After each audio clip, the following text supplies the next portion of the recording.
മലപ്പുറം തിരൂരിൽ പുതിയങ്ങാട് നേർച്ചയ്ക്കിടെ ആന ഇടഞ്ഞ് 15ഓളം പേർക്ക് പരിക്കേറ്റു.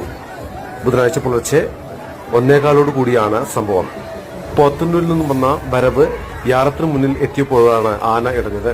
ഈ സമയം നിരവധി പേരാണ് ജാറത്തും പരിസരത്തുമായി ഉണ്ടായിരുന്നത്.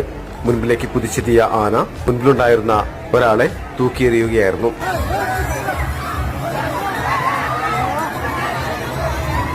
ഗുരുതരമായി പരിക്കേറ്റ ഇയാളെ കോട്ടയ്ക്കലിലെ സ്വകാര്യ ആശുപത്രിയിൽ പ്രവേശിപ്പിച്ചിരിക്കുകയാണ്. മറ്റുള്ളവരെ തിരൂരിലെ വിവിധ ആശുപത്രികളിലും പ്രവേശിപ്പിച്ചു. ആന വിരണ്ടതോടെ നേർച്ച കാണാനെത്തിയവർ ചിതറി ഓടുകയായിരുന്നു. പരിഭ്രാന്തി പരത്തിയ ആനയെ പിന്നീട് പാപ്പാന്മാർ അനുനയിപ്പിച്ച് സ്ഥലത്തുനിന്നും മാറ്റുകയായിരുന്നു.